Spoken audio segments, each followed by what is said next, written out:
ഇന്ന് വറുത്തരച്ച നാടൻ കോഴിക്കറിയുടെ റെസിപ്പി ആയിട്ടാണ് കേട്ടോ വന്നിരിക്കുന്നത്. തയ്യാറാക്കുന്നത് എങ്ങനെയെന്ന് നോക്കാം. 2 വലിയ സവാള അരിഞ്ഞത് ചട്ടിയിലോട്ട് ഇട്ട് കൊടുക്കാം. 2 പച്ചമുളക് നടുകീറിയത്, ഇഞ്ചി, സവാള എന്നിവ ചേർക്കാം. കഴുകി വൃത്തിയാക്കി വെച്ചിരിക്കുന്ന ചിക്കൻ കൂടെ നമുക്കിതിലോട്ട് ഇട്ട് കൊടുക്കാം. 1/2 സ്പൂൺ മുളക് പൊടി, 1/2 സ്പൂൺ മഞ്ഞൾപ്പൊടി, 2 സ്പൂൺ മല്ലിപ്പൊടി എന്നിവ ചേർത്ത് ഉപ്പ്, വെളിച്ചെണ്ണ എന്നിവ ഒഴിച്ചിട്ട് നന്നായിട്ടൊന്ന് മിക്സ് ചെയ്തെടുക്കാം. ഇത് ഞാൻ കൈ വെച്ചാണ് കേട്ടോ കുഴച്ചെടുക്കുന്നത്. നന്നായിട്ടൊന്ന് തിരുമ്മി കുഴച്ച് വയ്ക്കാം. ശേഷം ആവശ്യത്തിന് വെള്ളം കൂടെ ചേർത്ത് വേവിക്കാൻ വയ്ക്കാം. ഇനി നമുക്ക് തേങ്ങയുടെ വറവ് തയ്യാറാക്കിയെടുക്കാം.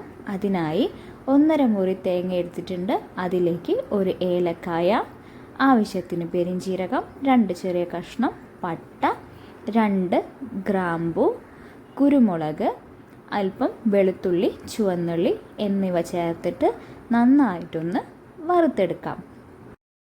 തേങ്ങയുടെ വറവ് ഏകദേശം പാകമായിട്ടുണ്ട്. ഇനി നമുക്ക് ചൂടാറിയിട്ടൊന്ന് അരച്ചെടുക്കാം. ഞാൻ അല്പം കിഴങ്ങ് കൂടെ ഇതിലോട്ട് ചേർത്ത് കൊടുത്ത് വേവിച്ചിട്ടുണ്ട്. ശേഷം നമുക്ക് അരച്ച് വെച്ചിരിക്കുന്ന തേങ്ങയുടെ അരപ്പ് ഒഴിച്ചതിന് ശേഷം നന്നായി ഒന്ന് തിള വരാൻ വേണ്ടിയിട്ട് വെയിറ്റ് ചെയ്യാം. നന്നായിട്ടൊന്ന് തിളച്ച് വന്നിട്ടുണ്ട്. ഇനി നമുക്ക് ആവശ്യത്തിന് മല്ലിയില, കരിവേപ്പില, വറവ് എന്നിവ ചേർത്ത് കൊടുക്കാം. അപ്പോൾ നമ്മുടെ നാടൻ കോഴിക്കറി വറുത്തരച്ചതിൻ്റെ റെസിപ്പി ഇവിടെ റെഡി ആയിട്ടുണ്ട്. നമ്മുടെ റെസിപ്പി എല്ലാവർക്കും ഇഷ്ടപ്പെട്ടെന്ന് കരുതുന്നു. എല്ലാവരും ഒന്ന് ട്രൈ ചെയ്ത് നോക്കുക. നമ്മുടെ വീഡിയോ ഇഷ്ടപ്പെട്ടിട്ടുണ്ടെങ്കിൽ ലൈക്ക് ചെയ്യുക, സബ്സ്ക്രൈബ് ചെയ്യുക. താങ്ക്